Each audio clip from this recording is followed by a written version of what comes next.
I'm very excited to kick off now. Welcome everyone to Beyond Borders. Thanks for being here.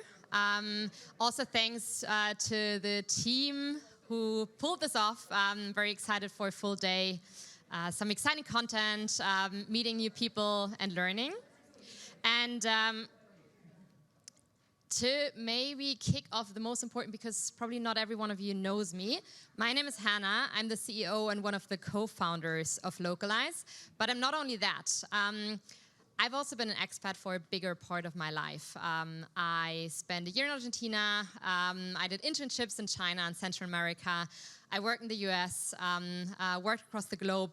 I loved it, but it was not always easy. And so I can really relate to the challenges. And I think it should be easier because I learned so much. It had such a great influence on my life. And that is why I found Localyze. And the journey has been a wild ride, I would say. 5 years, we managed to bring more than 10,000 people across borders, got more than 500 great customers, some of which are in this room. Also, big thanks. All of that wouldn't have been possible without you.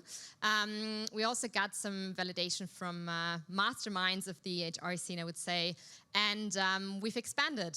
In only 5 years, expanded to quite a few countries. There's more to come. But only that much about Localyze. Diving in now because we have an exciting agenda ahead. I'll be moderating some of the panels, but we also have other localitas doing that. And as I said, very excited for all the content today and in every one of those events. I can also learn a lot. So for me, selfishly, also an own interest to be here. But first agenda point. I'll try to keep it short, but the next 10-15 minutes, you'll be hearing a bit about a bit from myself, insights, and some of the things that we've also been working on at Localyze. And to start with an hypothesis. If we look into the future, to me, the future of work really means that jobs will span across borders and that employment will become more independent of passports. Of course, we still have a way to go, but if you look into the last 20 years, and I think that is something that we sometimes do not look at because there's so many recent trends. Like right now, we went fully remote, we went into the office again, but like there is an underlying trend. If you look at 20 years ago, global mobility was mostly limited to very, very senior managers being sent abroad. Relocation packages were much bigger. Now global mobility is something that affects more and more people. And why? Because people want to move across borders. Studying abroad is so normal, so that now people really think that spending part of the career abroad is also something that they wish for. And that's the reality that we have to build. But of course, in the relocation industry, there's still some work to do. Right now, there's bigger blockers. And so that is something that we have to work on.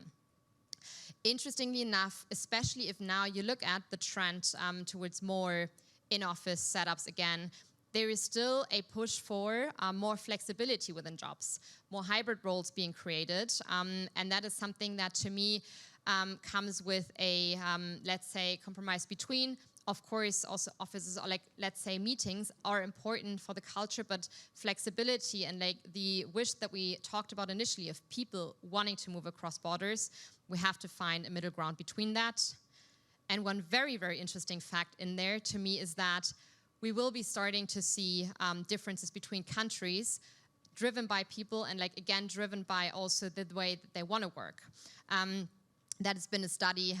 Gartner is one of the firms that we are also working closely together with because in our industry so much is changing. And so really like finding out what are the very recent trends as well.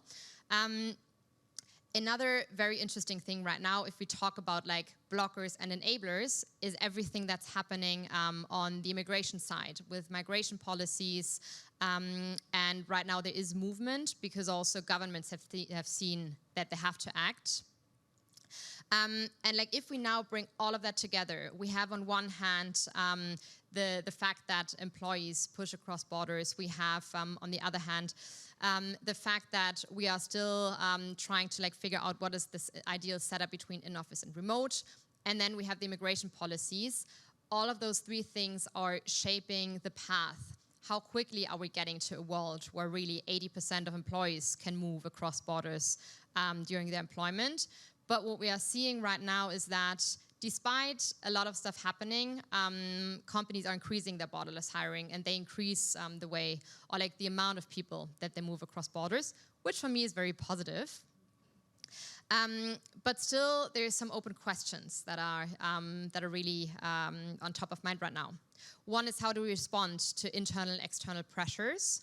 Because I think the role of people working in global mobility got a lot more complex in the last years. Second, how do we create a sustainable work model with flexibility and location independence in mind? And third, how to retain top talent, but also how do we access to top talent? There is a lot, I would say, a lot around that. And what we try to do at Localyze is not find the answers to everything, but like to really look at how are people thinking about those questions right now. So we did a report where we looked into that, and I wanted to share some of the findings, because I think what we can all agree on, that global mobility is not a nice to have, but a must have in order to stay competitive. One of the very interesting things that we found out there is that there's a lot of operations that are positively affected by global mobility. I think access to top talent is, of course, top of mind, but also business profits, cultural awareness, innovation, because I do think if you give people the chance to cross borders, this is also a very big benefit. It is something that helps you to build more diverse teams, which again helps you to be more innovative. Also, really short-term mobility options. This is something that I find very interesting, because even if we say there's a big push right now for in-office setups again, you can still offer short-term mobility options. You can offer people to spend a few weeks abroad. You can still design a setup where you offer more flexibility, and there's a big benefit to that. Also that there's a lot of content on there, but very, very important slide. Global mobility is really offering a strong return on investment. And I think like those are important numbers, because as a CEO, I know that numbers around return on investment is something that I always look at. And so I think giving global mobility professionals the arguments and like really showing that there is an ROI is important. More of those numbers you'll find if you look at the report. So anyone who hasn't looked at it, I'd invite you to do that. And now to close off, because of course those findings, we do those reports for you, for the industry, but we also do them to find out more about like how do we shape our future strategy. And so for us right now, we are really building a platform. We're really envisioning a future where we bring all the global mobility needs together. There's 4 core pillars that we're working on there. One is really covering all the use cases within global mobility. I spoke about short-term mobility options. That is something that really has been growing a lot in the last 2 years. It's something very recent, but something that we are trying to also offer under the roof of Localyze. Workcations is one. Business trips is also one that has actually grown a lot, because now companies are doing more offsites. There are people who need visas for that, and so more use cases are coming up. There is more diversity within use cases. A flexible platform, because what we've seen as well is that policies within companies and the needs, they're very different. And depending on the setup of the company, you want to design a different policy. And so designing the product for that as well. Employee experience, I mentioned initially that I relocated myself. It's not always easy, so having a great experience throughout the journey is important. And then last but not least, immigration is something that is still not always easy, so we have to build around what governments are doing and then making it easier, trying to automate a few steps, and thus also making it faster. That was all the content that I wanted to share for now, but here you see a bit of a visual as well on the future that we are thinking at Localyze. For me, I'd love to spend some time with every one of you, talking about that future, getting your input, really hearing your thoughts about what are the needs that you are seeing. and how can we still make your life easier. And now, the first panel, I apologize in advance, you still hear me talking for a bit, because I'll also be moderating the first panel. But yeah, that was it on my keynote. Thanks for the attention.